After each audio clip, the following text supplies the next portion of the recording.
ಯ ಸುಪ್ರಭಾತ, ಶುಭ ಮುಂಜಾನೆ. ಪ್ರೀತಿಯ ವಿದ್ಯಾರ್ಥಿಗಳೇ, ತಮ್ಮೆಲ್ಲರಿಗೂ ಆತ್ಮೀಯ ಸ್ವಾಗತ. ನಾನು ಚಂದ್ರಶೇಖರ, ನಿಮ್ಮ ಮನೆ ಮೇಷ್ಟ್ರು. ಇವತ್ತು ನಾನು 10ನೇ ತರಗತಿಯ ವಿದ್ಯಾರ್ಥಿಗಳಿಗಾಗಿ ಕನ್ನಡದ SA1 ಸಮೇಟಿವ್ ಅಸೆಸ್ಮೆಂಟ್ ಅಂತ ಏನು ಹೇಳ್ತೀವಲ್ಲ, ಅದಕ್ಕೆ ಸಂಕಲನಾತ್ಮಕ ಪರೀಕ್ಷೆ ಅಂತ ಹೇಳ್ತೀವಿ ನಾವು. ಅದನ್ನು ಕುರಿತು ನಾನು ನಿಮಗೆ ಪ್ರಶ್ನೆ ಪತ್ರಿಕೆ, ಇದು ಕೇವಲ ಮಾದರಿ ಪ್ರಶ್ನೆ ಪತ್ರಿಕೆ ಆಗಿದೆ. ಈ ಮಾದರಿ ಪ್ರಶ್ನೆ ಪತ್ರಿಕೆ ತಮ್ಮೊಂದಿಗೆ ಹಂಚಿಕೊಳ್ತಾ ಇದ್ದೇನೆ.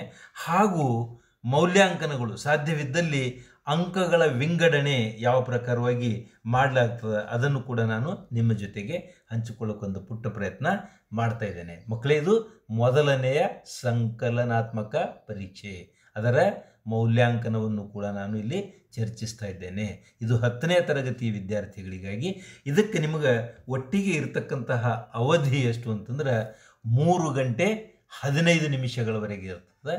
ಇದಕ್ಕೆ ಗರಿಷ್ಠ ಅಂಕಗಳು 100 ಆಗಿರ್ತವೆ. ಈಗ ನೇರವಾಗಿ ನಾನು ಮೊದಲನೇ ಪ್ರಶ್ನೆಗೆ ಬರ್ತಾ ಇದ್ದೇನೆ.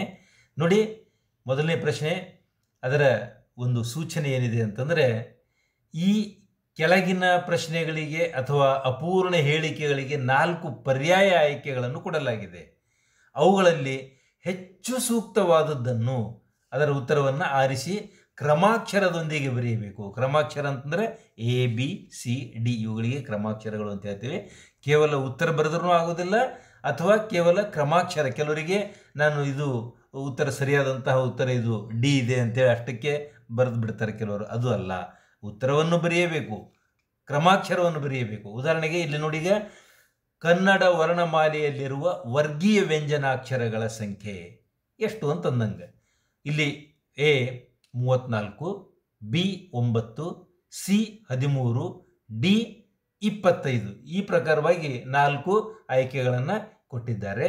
ನಾವು ನೋಡಿದರೆ ಇಲ್ಲಿ ಸರಿಯಾದಂತಹ ಉತ್ತರ D 25 ಆಗಿದೆ ಅನ್ನೋದನ್ನು ನಾವು ಗ್ರಹಿಸಬಹುದಾಗಿದೆ. ಇನ್ನು ಎರಡನೇ ಪ್ರಶ್ನೆಗೆ ನಾನು ಬರ್ತಾ ಇದ್ದೇನೆ. ಜ್ಞಾನಾನುಭವ ಪದದಲ್ಲಿ ಆಗಿರುವ ಸಂಧಿ ಯಾವುದು ಅಂತೇಳಿ ನಾವು ಗುರುತಿಸಬೇಕು. A ಸವರ್ಣ ದೀರ್ಘ ಸಂಧಿ ಇದೆ,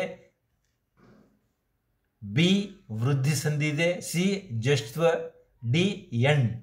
ಹೀಗಾಗಿ ಈ 4 ನಾವು ನೋಡಿದಾಗ A ಸವರ್ಣ ದೀರ್ಘ ಸಂಧಿ ಆಗ್ತದೆ ಅಂತಕ್ಕಂಥದ್ದನ್ನು ನಾವು ಮರೆಯುವಂತೆ ಇಲ್ಲ. ಮೂರನೇ ಪ್ರಶ್ನೆಗೆ ಬರೋಣ. ಇವುಗಳಲ್ಲಿ ಕನ್ನಡದ ಆದೇಶ ಸಂಧಿಗೆ ಉದಾಹರಣೆ ಆಗಿರತಕ್ಕಂತಹ ಪದ ಯಾವುದು ಅಂತಕ್ಕಂಥದ್ದನ್ನು ನಾವು ಗುರುತಿಸಬೇಕಾಗಿದೆ. ನೋಡಿ, ಮೊದಲನೇದ್ದು A ಆಶ್ಚರ್ಯವಾಯಿತು, B ಮಳೆಗಾಲ, C ವೇದಿಕೆಯಲ್ಲಿ, D ರಸದೂಟ. ಇಲ್ಲಿ ಸರಿಯಾದಂತಹ ಉತ್ತರ B ಮಳೆಗಾಲ. ಮಳೆ ಪ್ಲಸ್ ಕಾಲ, ಮಳೆಗಾಲ. ಇದು ಆದೇಶ, ಗದವಾದೇಶ, ಕತಪಗಳಿಗೆ ಗದಬಗಳು ಬರ್ತವೆ. ನಿಮ್ಮ ಗುರುಗಳಿಂದ ಇನ್ನಷ್ಟು ಇದರ ಬಗ್ಗೆ ತಿಳಿದುಕೊಳ್ಳಬಹುದು. ವ್ಯಾಪಾರಿ ಪದವು ಈ ವ್ಯಾಕರಣಾಂಶಕ್ಕೆ ಉದಾಹರಣೆ ಆಗಿದೆ.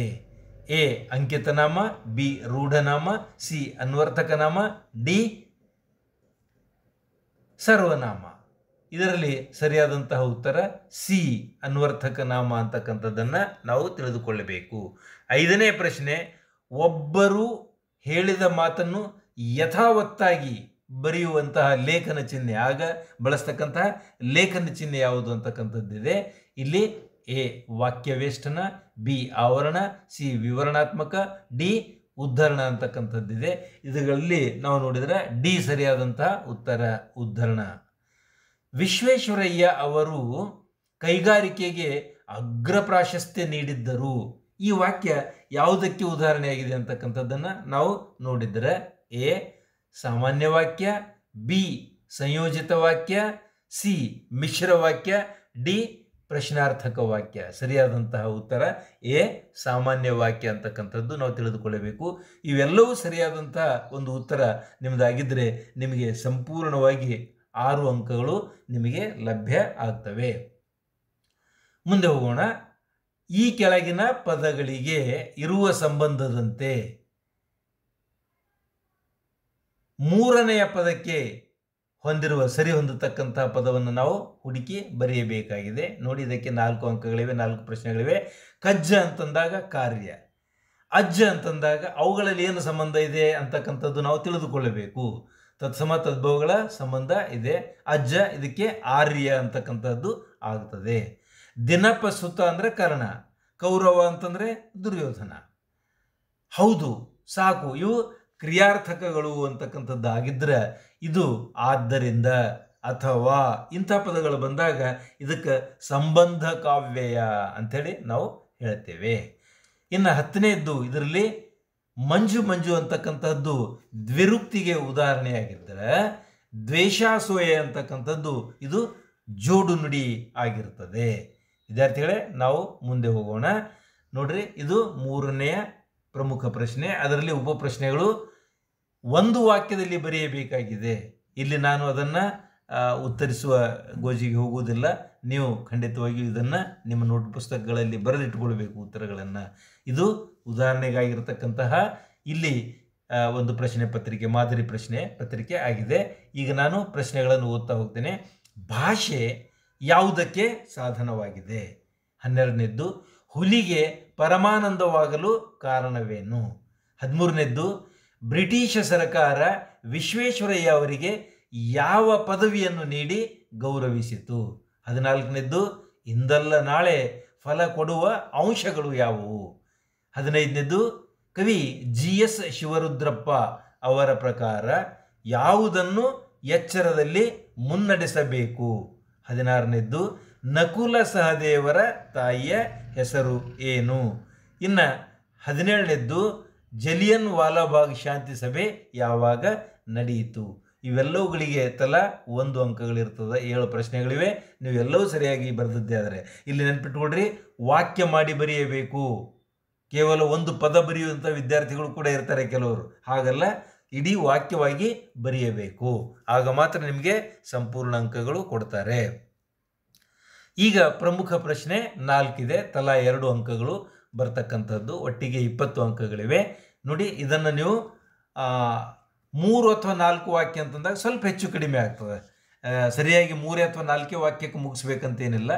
ಕೆಲವೊಂದು ಸಲ ಸ್ವಲ್ಪ ಹೆಚ್ಚಿಗೆ ಸಮಯ ತೆಗೆದುಕೊಳ್ತದೆ. ಅಂದರೆ ಹೆಚ್ಚು ವಾಕ್ಯಗಳು 5, 6 ಆಗ್ಬೋದು. ಕೆಲವೊಂದು ಸಲ ಏನಾಗ್ತಂತಂದ್ರೆ ನೀವು ಸಂಕ್ಷಿಪ್ತ ಮಾಡಲಿಕ್ಕೆ ಹೋಗಿ ಅದು ಅಪೂರ್ಣ ಉತ್ತರ ಆಗ್ತಕ್ಕಂಥ ಸನ್ನಿವೇಶ ಬಂದುಬಿಡ್ತದೆ. ಅದಕ್ಕೆ ಹಂಗಾಗಬಾರ್ದು ಅಂತ ತಿಳ್ಕೊಂಡು ನೀವೇನು ಮಾಡಬೇಕು ಅಂತಂದ್ರೆ, ಸರಿಯಾಗಿ ನಿಮ್ಮ ಮೈಂಡ್ನಲ್ಲಿ, ನಿಮ್ಮ ಮಿದುಳಿನಲ್ಲಿ ನೀವು ಯೋಚನೆ ಮಾಡಬೇಕು, ಆಲೋಚನೆ ಮಾಡಬೇಕು. ಏನು ಉತ್ತರ ಬರೆಯಬೇಕು, ಎಷ್ಟು ಉತ್ತರ ಬರೆಯಬೇಕು, ಪ್ರಮುಖವಾದಂಥದ್ದು ಬಿಟ್ಟು ಕೊಡಬಾರದು. ಇದು ಸಂಕ್ಷಿಪ್ತವಾಗಿರಬೇಕು, ನೇರವಾಗಿರಬೇಕು. ಎಲ್ಲಿಯೂ ಇದು ಉತ್ತರ ಸ್ವಲ್ಪ ಅಂಶ ಉಳಿದು ಬಿಡ್ತಲ್ಲ, ಇದೊಂದು ಪಾಯಿಂಟ್ ಉಳಿತಲ್ಲ ಅಂತಕ್ಕಂಥದ್ದು ಆಗಬಾರದು. ಈಗ ಇಲ್ಲಿ ನಾವು ನೋಡೋಣ, 10 ಪ್ರಶ್ನೆಗಳಿವೆ. 18ನೇ ಪ್ರಶ್ನೆ ಏನಿದೆ ಅಂತಂದ್ರೆ, ವ್ಯಾವಹಾರಿಕ ಮತ್ತು ಗ್ರಾಂಥಿಕ ಭಾಷೆಯ ಲಕ್ಷಣಗಳೇನು? 19ನೇದ್ದು, ಕನ್ನಡ ಭಾಷೆ ಹದಗೊಂಡದ್ದು ಹೇಗೆ? 20ನೇ ಪ್ರಶ್ನೆ, ನಾಲ್ವಡಿ ಕೃಷ್ಣರಾಜ ಒಡೆಯರ್ ಕಾಲದಲ್ಲಿ ಯಾವ ಯಾವ ಕ್ಷೇತ್ರಗಳಲ್ಲಿ ಸ್ವಯಂ ಆಡಳಿತ ಕ್ಷೇತ್ರಗಳಾಗಿದ್ದವು? ಇನ್ನು 21ನೇ ಪ್ರಶ್ನೆ, ಅಶೋಕ್ ಪೈ ಅವರು ಹೇಳಿದ ಸಂಶೋಧನಾ ಸತ್ಯ ಯಾವುದು ಅಂತಕ್ಕಂಥದ್ದು ನಾವು ಇಲ್ಲಿ 3-4 ವಾಕ್ಯಗಳಲ್ಲಿ ಬರೆಯಬೇಕಾಗ್ತದೆ. ಕೃಷ್ಣನು ಕರ್ಣನ ಮನದಲ್ಲಿ ಹೇಗೆ ಭಯವನ್ನು ಬಿತ್ತಿದನು ಅಂತಕ್ಕಂಥದ್ದು ಇಲ್ಲಿ ಬರ್ತಾ ಇದೆ. ಇನ್ನು ಮುಂದಿನ ಪ್ರಶ್ನೆ, ಕೃಷ್ಣನು ಕೌರವೇಂದ್ರನನ್ನು ಕೊಂದನು ಎಂದು ಕರ್ಣನು ಹೇಳಲು ಕಾರಣ ಏನು ಅಂತಕ್ಕಂಥದ್ದು.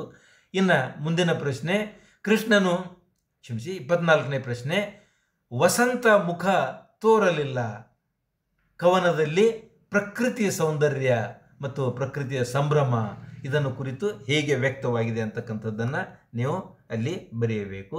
ಇನ್ನು ಮುಂದಿನ ಪ್ರಶ್ನೆ 25ನೇದ್ದು, ವಸಂತ ಮುಖ ತೋರಲಿಲ್ಲ ಕವನದಲ್ಲಿ ಪುಟ್ಟ ಪೋರಿ ಗುಡಿಸಲಿನ ವಾತಾವರಣವನ್ನು ಕುರಿತು ಕವಯತ್ರಿಯು ಹೇಗೆ ವರ್ಣಿಸಿದ್ದಾರೆ ಅಂತಕ್ಕಂಥದ್ದು ಬರ್ತದೆ. ಇನ್ನು 26ನೇದ್ದು, ಡಾಕ್ಟರ್ ಅಂಬೇಡ್ಕರ್ ಅವರ ಪ್ರಕಾರ ರಾಜಕೀಯ ಸ್ವಾತಂತ್ರ್ಯದ ಮಹತ್ವವೇನು ಅಂತಕ್ಕಂಥದ್ದು ಬರ್ತದೆ. ಇನ್ನು 27ನೇದ್ದು, ಭಗತ್ ಸಿಂಗ್ ಜಲಿಯನ್ ವಾಲಾಬಾಗ್ ಮಾರಣ ಹೋಮದಿಂದ ತೆಗೆದುಕೊಂಡ ನಿರ್ಧಾರ ಏನು ಅಂತಕ್ಕಂಥದ್ದು ಇಲ್ಲಿ ಬರ್ತದೆ. ಇನ್ನು ಮುಂದಿನ ಪ್ರಶ್ನೆಗೆ ಹೋಗೋಣ.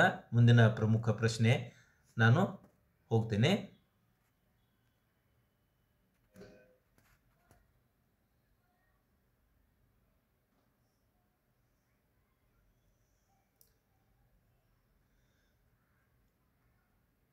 ಕ್ಷಮಿಸಿ, ಸ್ವಲ್ಪ ನಾನು ನೋಡ್ಕೊಳ್ತಾ ಇದ್ದೇನೆ. ಹೌದು, ಸರಿಯಾಗಿ ಬಂದಿದ್ದೇನೆ ನಾನು. ಈಗ ನೋಡಿ, ಕೆಳಗಿನ ಕವಿ ಅಥವಾ ಸಾಹಿತಿಗಳ ಕುರಿತು ಅವರ ಕಾಲ, ಸ್ಥಳ, ಕೃತಿ, ಪ್ರಶಸ್ತಿಯನ್ನು ಕುರಿತು ವಾಕ್ಯ ರೂಪದಲ್ಲಿ ನೀವು ಬರೆಯಬೇಕಾಗ್ತದೆ. ಇದು 5ನೆಯ ಪ್ರಶ್ನೆ ಆಗಿದೆ, ಪ್ರಮುಖ 5ನೆಯ ಪ್ರಶ್ನೆ. ಇಲ್ಲಿ ಉಪಪ್ರಶ್ನೆ 28, 29 ಎಂ ಮರಿಯಪ್ಪ ಭಟ್ಟ ಮತ್ತು ದ.ರಾ. ಬೇಂದ್ರೆಯವರ ಕುರಿತಾದಂತಹ ನೀವು ಬರೆಯಬೇಕು. ಇಲ್ಲಿ ನೋಡಿ, ಅಂಕಗಳ ವಿಂಗಡಣೆ, ಮೌಲ್ಯಾಂಕನ ಹೆಂಗೆ ನಡೀತದೆ, ಇಲ್ಲಿ ಅಂಕಗಳನ್ನು ಹೇಗೆ ವಿಂಗಡಿಸ್ತಾರೆ ಅಂತಕ್ಕಂಥದ್ದು ನಾನು ನಿಮ್ಗೆ ಹೇಳ್ತಾ ಇದ್ದೇನೆ. ಸ್ಥಳ ಮತ್ತು ಕಾಲ ಇವೆರಡನ್ನು ಬರೆದರೆ ನಿಮಗೆ ಅರ್ಧ ಅಂಕಗಳು, ತಲಾ ಅರ್ಧ ಅಂಕಗಳು. ಸ್ಥಳಕ್ಕೆ ಅರ್ಧ ಅಂಕ, ಕಾಲಕ್ಕೆ ಅರ್ಧ ಅಂಕ. ಇನ್ನು ಕೃತಿ ಮತ್ತು ಪ್ರಶಸ್ತಿ ಕೆಲವೊಂದು ಸಲ ಬಂದಿರಂಗಿಲ್ಲ, ಯಾರೋ ಹಳೆಗನ್ನಡದ ಕವಿ ಅಥವಾ ನಡುಗನ್ನಡದ ಕವಿ ಇದ್ದಾಗ ಪ್ರಶಸ್ತಿ ಬಗ್ಗೆ ಅಲ್ಲಿ ಪ್ರಸ್ತಾಪ ಆಗಿರಂಗಿಲ್ಲ. ಅಂಥ ಸಂದರ್ಭದಲ್ಲಿ ನೀವೇನು ಗೋಜು ಮಾಡ್ಕೊಳ್ಬೇಕಾಗಿಲ್ಲ. ಇವೆರಡನ್ನು ಬರೆದದ್ದೇ ಆದರೆ ಇದ್ದಾಗ ಕೃತಿ ಕನಿಷ್ಠ ಒಂದಾದರೂ ಬರೆಯಬೇಕು. 2, 3, 4 ಕೆಲವರು ಮಹಾನ್ ಕವಿಗಳು ಬರೆದಿರ್ತಾರೆ, ಇವೆಲ್ಲವೂ ಬರೆಯಬೇಕು. ಇದನ್ನು ಬರೆದಾಗ ನಿಮಗೆ ಮತ್ತೆ ತಲಾ ಅರ್ಧ ಅಂಕಗಳು, ಅಂದರೆ 1. ಇನ್ನು ಇದನ್ನು ವಾಕ್ಯ ರೂಪದಲ್ಲಿ ಬರೆಯಬೇಕು, ಟಿಪ್ಪಣಿ ಹಾಗೆ ಬರೆಯಬೇಕು. ನೀವು ಕೆಲವರು ಏನು ಮಾಡ್ತಾರೆ, ಹೆಸರು ಎಂ ಮರಿಯಪ್ಪ ಭಟ್ಟ, ಕಾಲ ಇಂತಹದ್ದು, ಬರೆದಿರೋ ಪುಸ್ತಕ ಇಂತಹದ್ದು, ಅದು ಅಲ್ಲ, ವಾಕ್ಯ ರೂಪದಲ್ಲಿ ಬರೆಯಬೇಕು. ಅದಕ್ಕೆ ನಿಮ್ಮ ಭಾಷೆ ಶೈಲಿ ಗೊತ್ತಾಗ್ತದೆ.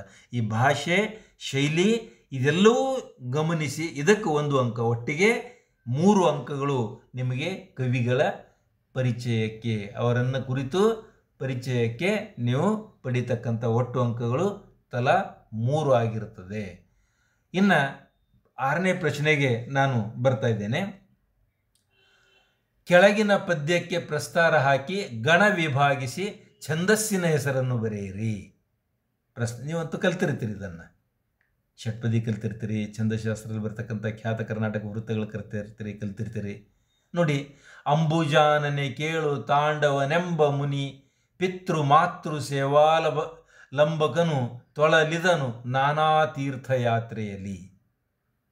ಪಟ್ ಅಂತೇಳಿ ಯೋಚನೆ ಮಾಡಿದಾಗ ತ್ರಿಪದಿ ಆಯ್ತೇನಂತೇಳಿ ಅಂದುಕೊಂಡು ಬಿಡ್ತೇವೆ. ಅಲ್ಲ ಮಕ್ಕಳೇ, ತ್ರಿಪದಿಯ 3ನೇ ಸಾಲು ಕಡಿಮೆ ಮಾತ್ರೆಗಳನ್ನು ಹೊಂದಿರ್ತದೆ. ಇದು ಷಟ್ಪದಿಯ ಒಂದು ಉದಾಹರಣೆ ಆಗಿದೆ. ಇಲ್ಲಿ ನಿಮಗೆ ಅಂಕಗಳು 3 ಅಂಕಗಳಿರ್ತವೆ. ಈ 3 ಅಂಕಗಳ ಒಂದು ವಿವರಣೆ ಹೇಗಿರ್ತದೆ ಅಂತಂದ್ರೆ, ವಿಂಗಡಣೆ ಹೇಗಿರ್ತದೆ ಅಂತಂದ್ರೆ, ನೋಡ್ರಿ, ಪ್ರಸ್ತಾರ ಹಾಕುವುದು ಅಂದರೆ ಗುರು ಲಘುಗಳನ್ನು ಗುರುತಿಸಿ ಪ್ರಸ್ತಾರ ಹಾಕುವುದು. ಪ್ರಸ್ತಾರವನ್ನು ಸರಿಯಾಗಿ ಪ್ರತಿಯೊಂದು ಅಕ್ಷರಕ್ಕೆ ನೀವು ಗಮನಿಸಿ ಹಾಕಿದ್ದೇ ಆದರೆ ಅಲ್ಲಿ 1 ಅಂಕ ಸಿಗ್ತದೆ.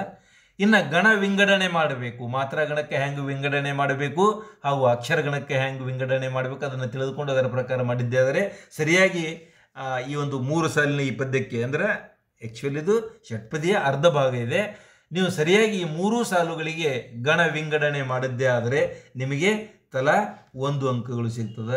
ಇನ್ನು ಛಂದಸ್ಸಿನ ಹೆಸರು ಬರೆದರೆ ಅದಕ್ಕೆ 1 ಅಂಕ, ಒಟ್ಟಿಗೆ 3 ಅಂಕಗಳು. ಈ ಪ್ರಕಾರವಾಗಿ ನೀವು ತಿಳಿದುಕೊಂಡಿರಬೇಕು. ಇನ್ನು ಮುಂದಿನ ಒಂದು ಪ್ರಶ್ನೆಗೆ ನಾವು ಬರೋಣ. ಇದಕ್ಕೂ ಕೂಡ 1 ಬರೆದರೆ 3 ಅಂಕಗಳು ಸಿಗ್ತವೆ. ಈ ವಾಕ್ಯದಲ್ಲಿರುವ ಅಲಂಕಾರವನ್ನು ಹೆಸರಿಸಬೇಕು ಹಾಗೂ ಅದರ ಲಕ್ಷಣ ಬರೆಯಬೇಕು ಮತ್ತು ಸಮನ್ವಯವನ್ನು ತಿಳಿಸಬೇಕು. ನೀಚರಿಗೆ ಮಾಡಿದ ಉಪಕಾರವು ಹಾವಿಗೆ ಹಾಲೆರೆದಂತೆ. ಗೊತ್ತಾಗಿರುತ್ತೆ ನಿಮಗೆ ಇದು ಯಾವ ಅಲಂಕಾರ ಅಂತೇಳಿ, ಉಪಮಾ ಅಲಂಕಾರ ಆಗಿರ್ತದೆ ಸಹಜವಾಗಿ. ನೋಡಿ, ಇಲ್ಲಿ ಏನೇನು ಬರೀಬೇಕು ಅಂತಂದ್ರೆ, ನೀವು 3 ಸಂಗತಿಗಳನ್ನು ಬರೀಬೇಕು. 3 ಅಂಕಗಳು ಬೇಕಾದರೆ 3 ಸಂಗತಿ. ಒಂದು ಅಲಂಕಾರದ ಹೆಸರು ಬರೆಯಬೇಕು, ಅಲಂಕಾರದ ಲಕ್ಷಣ ಬರೆಯಬೇಕು ಹಾಗೂ ಅದನ್ನು ಸಮನ್ವಯಗೊಳಿಸ್ತಕ್ಕಂಥ ರೀತಿ, ಅದನ್ನು ಕೂಡ ನೀವು ವಾಕ್ಯ ರೂಪದಲ್ಲಿ ಬರೆದದ್ದೇ ಆದರೆ ತಮಗೆ 3 ಅಂಕಗಳು ನಿಶ್ಚಿತವಾಗಿ ನಿಮ್ಮ ಪಾಕೆಟ್ನಲ್ಲಿ ಇರ್ತವೆ. ಇನ್ನು 8ನೇ ಪ್ರಶ್ನೆ, ಕೆಳಗಿನ ಗಾದೆಗಳಲ್ಲಿ ಯಾವುದಾದರೂ ಒಂದು ಗಾದೆಯ ಮಹತ್ವವನ್ನು ವಿಸ್ತರಿಸಿ ಬರೆಯಿರಿ ಅಂತಕ್ಕಂಥದ್ದು ಬರ್ತದೆ. ಇಲ್ಲಿ 2 ಇವೆ, 2ರಲ್ಲಿ 1 ಬರೆದರೆ ಸಾಕು, ನಿಮಗೆ 3 ಅಂಕಗಳು. ಕೂಡಿ ಬಾಳಿದರೆ ಸ್ವರ್ಗ ಸುಖ ಅಥವಾ ಕುಂಬಾರನಿಗೆ ವರ್ಷ ದೊಣ್ಣೆಗೆ ನಿಮಿಷ. ಈ 2ರಲ್ಲಿ ಯಾವುದಾದರೂ 1 ಬರೆದರೆ ಸಾಕು. ನಿಮಗೆ ಅಂಕಗಳ ವಿಂಗಡಣೆ ಇಲ್ಲಿ ಹೆಂಗಾಗಿರ್ತದೆ ಅಂತಂದ್ರೆ, ಗಾದೆ ಮಾತಿನ ಮಹತ್ವ, ನಿಮಗೆ ಈ ಕೂಡಿ ಬಾಳಿದರೆ ಸ್ವರ್ಗ ಸುಖ ಅಂತಕ್ಕಂಥ ಈ ಒಂದು ವಾಕ್ಯದ ಮಹತ್ವ ಏನು ಅಂತಕ್ಕಂಥದ್ದು ನೀವು, ಹಾಗೂ ಗಾದೆಗಳ ಮಹತ್ವ, ಯಾಕೆ ಗಾದೆ ಮಾತುಗಳು ಅಂತಂದ್ರೆ ಇಷ್ಟೊಂದು ಸುಪ್ರಸಿದ್ಧವಾಗಿವೆ, ಸಣ್ಣ ಪೀಠಿಕೆಯ ರೂಪದಲ್ಲಿ ನಾನು ಹೇಳ್ತೀನಲ್ಲ, ಬೇಂದ್ರೆಯವರ ಮಾತು ಯಾವಾಗಲೂ ನನಗೆ ನೆನಪು ಬರ್ತದೆ. ಏನಂತಂದ್ರೆ, ಗಾದೆ ಅಂತಂದ್ರೆ 1000 ಮಾತಿನ ಸರದಾರ ಇದ್ದಂತೆ ಅಂತ. ಯಾಕೆ ಅಂತಂದ್ರೆ, ಎಷ್ಟು ಹೇಳಿದ್ರು ಈ ಕೂಡಿ ಬಾಳಿದರೆ ಸ್ವರ್ಗ ಸುಖ ಅಥವಾ ಕುಂಬಾರನಿಗೆ ವರ್ಷ ದೊಣ್ಣೆಗೆ ನಿಮಿಷ, ಇದು ಎಷ್ಟು ನಾವು ಇದ್ರ ಬಗ್ಗೆ ಪುಟಗಟ್ಟಲೆ ಬರೆದ್ರೂ ಕೂಡ ಇನ್ನೂ ಕಡಿಮೆನೇ ಆಗ್ತದೆ.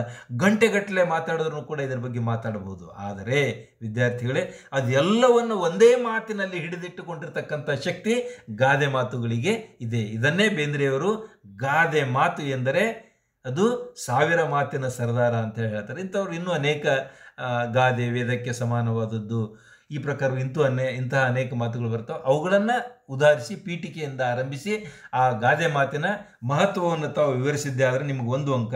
ಇನ್ನು ಉದಾಹರಣೆ ಸಮೇತವಾಗಿ ನಿಮಗೆ ನಿಮ್ಮ ದಿನನಿತ್ಯದಲ್ಲಿ ಅಥವಾ ನಿಮ್ಮ ಓದುವಿಕೆಯ ಸಂದರ್ಭದಲ್ಲಿ ಅಥವಾ ನಿಮಗೆ ನ್ಯೂಸ್ ಪೇಪರ್ ಓದುವ ಕಾಲಕ್ಕೆ ಅಥವಾ ಯಾವುದೋ ಪೀರಿಯಾಡಿಕ್ ಓದೋ ಕಾಲಕ್ಕೆ, ಸುಧಾ, ಕಸ್ತೂರಿ ಇಂಥ ಪತ್ರಿಕೆ ಓದೋ ಕಾಲಕ್ಕೆ ನಿಮಗೆ ಒಂದು ವೇಳೆ ಇಂಥದ್ದೇ ಉದಾಹರಣೆ ನಿಮಗಾಗಿದ್ದರೆ ಆ ಉದಾಹರಣೆಯನ್ನು ಬರೆದರೆ ಅದರ ವಿವರಣೆಯನ್ನು ಹೋಲಿಸಿಕೊಳ್ಳಬೇಕು. ಇನ್ನು ನಿಮ್ಮ ಭಾಷೆ ಮತ್ತು ನಿಮ್ಮ ಶೈಲಿ ಇದು ತುಂಬ ಚೆನ್ನಾಗಿರಬೇಕು.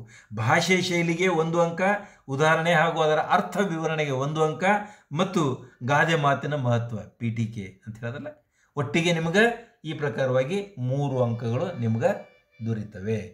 ಇನ್ನು ತಲಾ 3 ಅಂಕದಂತೆ 6 ಪ್ರಶ್ನೆಗಳಿವೆ. ಇದು ಯಾವುದು ಅಂತಂದರೆ ವೆರಿ ಇಂಟ್ರೆಸ್ಟಿಂಗ್ ಮತ್ತು ಭಾಳ ಸುಲಭವಾಗಿ ನೀವು ಅಂಕಗಳನ್ನು ಗಳಿಸಬಹುದಾಗಿರ್ತಕ್ಕಂಥ ಒಂದು ವಿಧಾನ ಇದು ಆಗಿದೆ. ಇದೇನು ಅಂತಂದ್ರೆ, ಸಂದರ್ಭ ಮತ್ತು ಸ್ವಾರಸ್ಯವನ್ನು ಬರೆಯಿರಿ. ಈ ಕೆಳಗಿನ ವಾಕ್ಯ ಅಥವಾ ಹೇಳಿಕೆಗಳಿಗೆ ನೋಡ್ರಿ, ಕೆಳಗಿನ ಮಾತುಗಳಿಗೆ ಅಂತಿರ್ಬೋದು, ಹೇಳಿಕೆಗಳಿಗೆ ಅಂತಿರ್ಬೋದು, ವಾಕ್ಯಗಳಿಗೆ ಅಂತಿರ್ಬೋದು, ಕೆಳಗಿನ ವಾಕ್ಯಗಳು ಅಂತೇಳಿ ಈ ಪ್ರಕಾರವಾಗಿರ್ತದೆ. ಅಂದರೆ ಅವರು ನಮ್ಮ ಭಾಷಾ ಶಕ್ತಿಯನ್ನು ಪರೀಕ್ಷಿಸಲಿಕ್ಕೆ ಬೇರೆ ಬೇರೆ ಪದವನ್ನು ಕೊಟ್ಟಿರ್ತಾರೆ. ಆದರೆ ಇರುವುದು ಅದೇ, ನಾವು ಬರೆಯಬೇಕಾದದ್ದು ಅದೇ. 3 ಸಂಗತಿಗಳನ್ನು ನಾವು ತಿಳಿದುಕೊಳ್ಳಬೇಕು: ಆಯ್ಕೆ, ಸಂದರ್ಭ ಹಾಗೂ ಸ್ವಾರಸ್ಯ. ಅದಕ್ಕೆ ಸ್ವಾರಸ್ಯಕ್ಕೆ ಸ್ಪಷ್ಟೀಕರಣ ಅಂತ ಕೂಡ ಹೇಳ್ತಾರೆ. ಆಯ್ಕೆ ಅಂತೇಳಿ ಬಂದಾಗ ನಾವು ಏನು ಹೇಳಬೇಕು ಅಂತಂದರೆ, ಆ ಪಾಠದ ಹೆಸರು, ಪಠ್ಯದ ಹೆಸರು ಮತ್ತು ಆಕರ ಗ್ರಂಥ ಯಾವ ಪುಸ್ತಕದಿಂದ ಆಯ್ದುಕೊಳ್ಳಲಾಗಿದೆ ಮತ್ತು ಲೇಖಕರು ಯಾರು, ಈ 3 ಸಂಗತಿಗಳನ್ನು ಬರೆದದ್ದೇ ಆದರೆ ನಿಮಗೆ 1 ಅಂಕ ಸಿಗುತ್ತದೆ. ಇನ್ನು ಸಂದರ್ಭ, ಯಾವ ಸಂದರ್ಭದಲ್ಲಿ ಬಂತು, ಯಾರು ಹೇಳಿದರು, ಯಾರಿಗೆ ಹೇಳಿದರು, ಇದು ಒಂದು ವೇಳೆ ಬಂದದ್ದೇ ಆದರೆ ನಿಮಗೆ ಇನ್ನೊಂದು ಅಂಕ. ಹಾಗೂ ಸ್ವಾರಸ್ಯ ಅಂತಂದರೆ ಆ ವಾಕ್ಯದ ಅಂತರಾತ್ಮ. ದೇವರೇ ಮರ ಹತ್ತುವಷ್ಟು ಅವಕಾಶ ಕರುಣಿಸು, ನಿಮಗೆ ನೆನಪಿಗೆ ಬರ್ತದೆ, ಎಲ್ಲಿ ಬಂತು, ಯಾವಾಗ ಬಂತು, ಯಾರು ಹೇಳಿದರು, ಯಾರಿಗೆ ಹೇಳಿದರು, ಆಗಿನ ಸಂದರ್ಭ ಏನಿತ್ತು, ಇದೆಲ್ಲ ನಿಮಗೆ ಬಿಟ್ಟ ವಿಷಯ. ನೀವು ಅದನ್ನು ಭಾಳ ಚೆಂದಾಗಿ ಅಚ್ಚುಕಟ್ಟಾಗಿ ಕಾಂಪ್ಯಾಕ್ಟಾಗಿ ಬರೀಬೇಕು. ಅನಗತ್ಯವಾಗಿ ಉದ್ದ ಮಾಡ್ತಾ ಹೋಗಬೇಡ್ರಿ. ನೀವು ಕಾಂಪ್ಯಾಕ್ಟ್ ಆಗಿರಬೇಕು, ಟು ದ ಪಾಯಿಂಟ್ ಇರಬೇಕು. ಇಷ್ಟೇ ಏನು ಯಾವ್ಯಾವ ಸಂಗತಿಗಳು ಇರಬೇಕು ಅಂತಕ್ಕಂಥದ್ದು ಇನ್ನೊಮ್ಮೆ ಹೇಳ್ತೀನಿ. ಕವಿಯ ಹೆಸರು, ಆಕರ ಗ್ರಂಥ, ಪಠ್ಯದ ಹೆಸರು ಅಂದರೆ ಪಾಠದ ಅಥವಾ ಆ ಗದ್ಯ ಅಥವಾ ಪದ್ಯದ ಹೆಸರು. ಇನ್ನು ಅದಕ್ಕೆ 1 ಅಂಕ. ಸಂದರ್ಭ, ಯಾರು, ಯಾರಿಗೆ, ಯಾವಾಗ, ಇದಕ್ಕೆ 1 ಅಂಕ. ಇನ್ನು ಅಂತರಾರ್ಥ, ಭಾಷೆ, ನೀವು ಬಳಸಿರ್ತಕ್ಕಂಥ ನಿಮ್ಮ ಭಾಷೆ. ಅದು ಇಲ್ಲಿ ಭಾಷೆ ಅಂದಾಗ ನಾನು ನಿಮಗೊಂದು ಸೂಚನೆ ಕೊಡ್ತೇನೆ ವಿದ್ಯಾರ್ಥಿಗಳೇ. ಭಾಷೆ ಆದಷ್ಟು ಟೆಕ್ಸ್ಟ್ ಬುಕ್ ಲ್ಯಾಂಗ್ವೇಜ್ ಯೂಸ್ ಮಾಡಿರಿ. ಟೆಕ್ಸ್ಟ್ ಬುಕ್ಕಿನಲ್ಲಿ ಬಂದಿರತಕ್ಕಂಥ ಪದಗಳನ್ನು ಹೆಚ್ಚು ಬಳಸಬೇಕು. ಯಾಕೆ ಅಂತಂದ್ರೆ ಮೌಲ್ಯಮಾಪಕರು ಏನು ಮಾಡ್ತಿರ್ತಾರೆ, ನೀನು ಪಠ್ಯ ಪುಸ್ತಕ ಓದಿದ್ದೀಯಾ ಮಗುವೆ ಅಂತ ಅದನ್ನು ಕೂಡ ಅವರು ಚೆಕ್ ಮಾಡ್ತಿರ್ತಾರೆ. ಯಾಕಂತಂದರೆ ಎಷ್ಟೋ ಕಥೆಗಳು ನಾವು ಕೇಳ್ತೇವೆ, ನಾನು ಬರಿತೀನಿ, ನನಗೆ ಗೊತ್ತಿದೆ ಅಂತ ಹೇಳ್ತೀವಿ. ಅದು ಅಲ್ಲ, ನೀವು ಪಠ್ಯ ಓದಿದ್ದೀರಿ ಅನ್ನೋದಕ್ಕೆ ಸಾಕ್ಷಿ ನೀಡಬೇಕು ನೀವು. ಅದಕ್ಕೋಸ್ಕರವಾಗಿ ಮಕ್ಕಳೇ, ಭಾಷೆ ಅಂತಕ್ಕಂಥದ್ದು ಪಠ್ಯ ಪುಸ್ತಕದಲ್ಲಿರ್ತಕ್ಕಂಥ ಅದೇ ಪದಗಳ ಪ್ರಯೋಗ, ಅದೇ ಭಾಷೆ, ಅದೇ ಥರದ ಲೇಖನ ಚಿಹ್ನೆಗಳು, ಅದೇ ಥರದ ಪದಬಂಧಗಳು, ಅಲ್ಲಿರ್ತಕ್ಕಂಥ ಸನ್ನಿವೇಶಗಳು ಹೇಗಿವೆ ಹಾಗೇ ಬರಲಿಕ್ಕೆ ಒಂದು ಪ್ರಯತ್ನ ಮಾಡಿರಿ. ಹಾಗೆ ಎಕ್ಸಾಕ್ಟ್ಲಿ ಇರಬೇಕಂತ ನಾನು ಹೇಳೋದಿಲ್ಲ, ಅದನ್ನು ಕಂಠಸ್ಥ ಮಾಡಿರಿ ಅಂತ ಹೇಳ್ತೇನೆ ನಾನು. ಅದನ್ನು ಬಳಸಿಕೊಂಡು ನಿಮ್ಮ ಭಾಷೆಯಲ್ಲಿ ಬರೆಯಬೇಕು. ಈ ಪ್ರಕಾರವಾಗಿ ಇನ್ನು ಪದಬಂಧ, ಅಲ್ಲಿರ್ತಕ್ಕಂಥ ಪದಗಳ ಉಪಯೋಗ, ಇವೆಲ್ಲವನ್ನು ಗಮನಿಸಿ 1 ಅಂಕ. ಒಟ್ಟಿಗೆ ಇದಕ್ಕೆ 3 ಅಂಕಗಳು ಸಿಗ್ತವೆ. ಇನ್ನು ಮುಂದೆ ಬರೋಣ. ಇಲ್ಲಿ ಈ ಪದ್ಯ ಭಾಗವನ್ನು ನೀವು ಪೂರ್ಣಗೊಳಿಸಬೇಕಾಗ್ತದೆ. ಸುಲಭವಾಗಿ ಮೊದಲನೆಯ ಮತ್ತು ಕೊನೆಯ 2 ಪದಗಳನ್ನು ಕೊಟ್ಟಿರ್ತಾರೆ, ನೀವು ನೋಡ್ತಾ ಇದ್ದೀರಿ. ಇಲ್ಲಿ ಮೊದಲನೆಯ ಮತ್ತು ಕೊನೆಯ ಪದಗಳಿವೆ. ಆ ಪದಗಳವರೆಗೆ ಒಳಬಿಟ್ಟು ಹೋಗಿರ್ತಕ್ಕಂಥ ಪದ್ಯ ಸಂಪೂರ್ಣಗೊಳಿಸಬೇಕು. ಇಲ್ಲಿ ಏನಿದೆ ಅಂತಂದರೆ 2 ಇವೆ, 2ರಲ್ಲಿ ಬೇಕಾದ ಒಂದನ್ನು ಬರೆದರೆ ಸಾಕು, ನಿಮಗೆ 4 ಅಂಕಗಳು ಸಿಗ್ತಾ ಇವೆ. ಇಲ್ಲಿ ಹೆಚ್ಚು ಕಡಿಮೆ 4 ಸಾಲಿನ ಪದ್ಯವಾಗಿರುವುದರಿಂದ ಸರಿಯಾದಂತಹ ತಪ್ಪಿಲ್ಲದೆ ಬರೆದಂತಹ, ಮುದ್ದಾಗಿ ಬರೆದಿರ್ತಕ್ಕಂತಹ ಎಲ್ಲ ಲೇಖನ ಚಿಹ್ನೆಗಳು ಅಗತ್ಯವಾಗಿ ಅಲ್ಲಿ ಪಠ್ಯದಲ್ಲಿ ಇದ್ದಿರತಕ್ಕಂಥ ಲೇಖನ ಚಿಹ್ನೆಗಳನ್ನು ನೀವು ಬಳಸಿದ್ದೇ ಆದರೆ ಪ್ರತಿ ಸಾಲಿಗೆ 1 ಅಂಕ. ಬಹಳ ಸುಲಭವಾಗಿ ನೀವು ಮಕ್ಕಳ ಅಂಕವನ್ನು ಗಳಿಸಬಹುದು. ಇನ್ನು ನೋಡಿ ಇಲ್ಲೇನಿದೆ ಅಂತಂದ್ರೆ, ಕೆಳಗಿನ ಪದ್ಯ ಭಾಗವನ್ನು ಓದಿ ಅರ್ಥ ಮಾಡಿಕೊಂಡು, ನೋಡ್ರಿ ಓದಬೇಕು, ತಿಳಿದುಕೊಳ್ಳಬೇಕು. ಅಡಕವಾಗಿರುವ ಮೌಲ್ಯವನ್ನು ಆಧರಿಸಿ ಸಾರಾಂಶ ಬರೆಯಬೇಕಾಗ್ತದೆ. ಅಂದರೆ ಆ ಪದ್ಯದ ಸಾರಾಂಶ ಏನು ಹೆಚ್ಚಿಗೆ ತಲೆ ಕೆಡಿಸ್ಕೊಳ್ಬೇಕಾಗಿಲ್ಲ. ಆ ಪದ್ಯ ಏನಿದೆ ಆ ಪದ್ಯಕ್ಕೆ ನೀವು ಸಾರಾಂಶ ಬರೆದರೆ ಸಾಕು, ಅದರ ಭಾವಾರ್ಥ ಬರೆದರೆ ಸಾಕು. ಇದು ನೀವು ಸಹಜವಾಗಿ ಈ ಪಠ್ಯ ಓದುವ ಕಾಲಕ್ಕೆ ಅದನ್ನು ಗಮನದಲ್ಲಿಟ್ಕೊಂಡು, ಟೆಕ್ಸ್ಟ್ ಬುಕ್ಕನ್ನು ಗಮನದಲ್ಲಿಟ್ಕೊಂಡು, ನಿಮ್ಮ ಶಿಕ್ಷಕರು, ನಿಮ್ಮ ಗುರುಗಳು ಪಾಠ ಹೇಳ್ತಿರ್ತಾರಲ್ಲ, ಅವಾಗ ಧ್ಯಾನಪೂರ್ವಕವಾಗಿ ಕೇಳಬೇಕು ನೀವು. ಆಗ ಮಾತ್ರ ಇದು ಸುಲಭವಾಗಿ ನೀವು ಅಂಕ ಗಳಿಸ್ತಕ್ಕಂತಹ ಪ್ರಶ್ನೆ ಆಗಬಲ್ಲದು. ಈಗ ನಾನು ಮತ್ತೆ ಮುಂದುವರಿತಾ ಇದ್ದೇನೆ. ಮುಂದಿನ ಪ್ರಶ್ನೆ ನೋಡಿ. 8 ಅಥವಾ 10 ವಾಕ್ಯಗಳಲ್ಲಿ ಉತ್ತರ ಬರೆಯಿರಿ. ನೀವು ಏನೇನೋ ಜೊಟ್ಟು ಬರೆದು ಮುಗಿಸಬಾರ್ದು. 10 ವಾಕ್ಯ ಬರೀ ಅಂತಂದ್ರೆ ಸಾಕು. ಒಂದು 8 ಅಥವಾ 10 ವಾಕ್ಯ ಬರೆದ್ರೆ ಜೊಟ್ಟು ಬರೀಬಾರ್ದು. ನಾನು ಹೇಳ್ತಾ ಇದ್ದೀನಲ್ಲ, ಸರಿಯಾದಂತಹ ಉತ್ತರ ಬರೆಯಬೇಕು.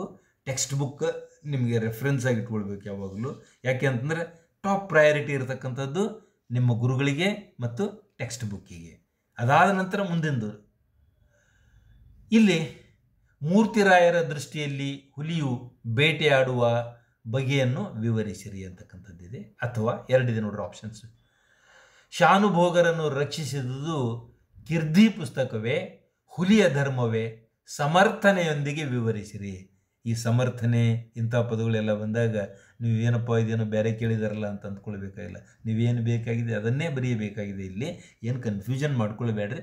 ಸಮರ್ಥನೆ ಮಾಡುವುದು ಅಂತಂದ್ರೆ ನೀವು ಇವು 2ರಲ್ಲಿ ಒಂದು ಆಯ್ಕೆ ಮಾಡಬೇಕಾಗ್ತದೆ. 2ನ್ನ ಮೊದಲು ವಿವರಿಸಬೇಕು. ಕಿರ್ದಿ ಪುಸ್ತಕ ಉಳಿಸ್ತೋ ಅಥವಾ ಹುಲಿ ಧರ್ಮ ಉಳಿಸ್ತೋ, 2ನ್ನ ವಿವರಿಸಿ ಕೊನೆಗೆ ನೀವು ಯಾವುದನ್ನು ಒಪ್ಪುತ್ತೀರಿ ಅಂತಕ್ಕಂಥದ್ದು ಹೇಳುವುದಕ್ಕೆ ಸಮರ್ಥನೆ ಅಂತ ಹೇಳಿ ಹೇಳ್ತಾರೆ. ಇಲ್ಲಿ ನಿಮ್ಗೆ ಗೊತ್ತಾಗೇ ಆಗ್ತದೆ ಯಾವುದು ನಿಜವಾಗಿ ಅದು ಅವರು ಬದುಕಿ ಉಳಿದದ್ದು ಯಾವ ಕಾರಣಕ್ಕೆ ಅಂಥೇಳಿ. ಇದು ಡೆಫಿನೆಟ್ಲಿ ಸಬ್ಜೆಕ್ಟಿವ್. ಒಬ್ಬರು ಒಂದು ಹೇಳ್ಬೋದು, ಇನ್ನೊಬ್ಬರು ಒಂದು ಹೇಳ್ಬೋದು.